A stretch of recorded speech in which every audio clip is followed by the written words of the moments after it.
শহীদ রাষ্ট্রপতি জিয়াউর রহমানের ৪৫তম শাহাদাত বার্ষিকী উপলক্ষে রূপগঞ্জের আলোচনা সভা ও দোয়া মাহফিল অনুষ্ঠিত হয়।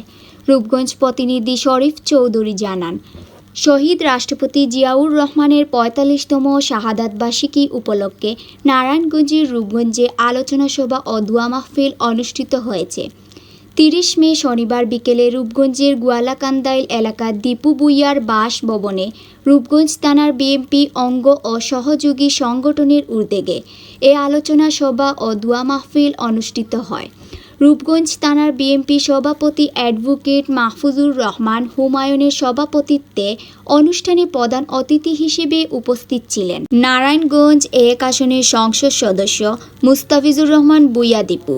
বিশেষ অতিথি হিসেবে উপস্থিত ছিলেন নারায়ণগঞ্জ জেলা বিএনপির আহ্বায়ক অধ্যাপক মামুন, নারায়ণগঞ্জ জেলা বিএনপির সাবেক সাধারণ সম্পাদক গোলাম ফারুক কুকন, জেলা স্বেচ্ছাসেবক দলের আহ্বায়ক মাহবুবুর রহমান মাহবুব।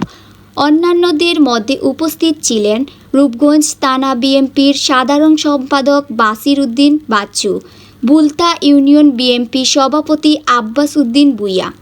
আমি সাদিকা ইফরাত মিম, ডেস্ক নিউজ।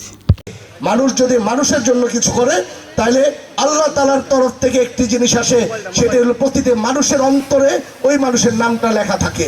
যেই দেখেন আপনারা, এই দেশের মাত্র ৩ মাস হয়েছে উনি দায়িত্ব পেয়েছে, ৩ মাসে এই দেশের চিত্রটা পাল্টিয়ে দিচ্ছে না?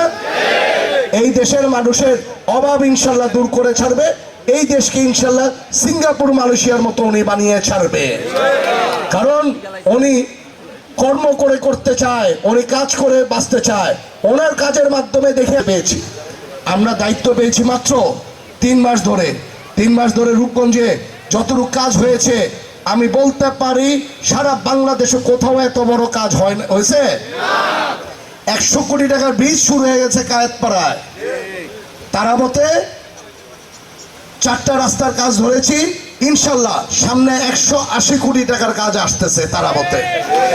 রূপগঞ্জে আপনাদেরকে নিয়ে আমি একটি কাজ করতে চাই, সেটা হলো স্বপ্নের রূপগঞ্জ ইনশাল্লাহ করতে চাই।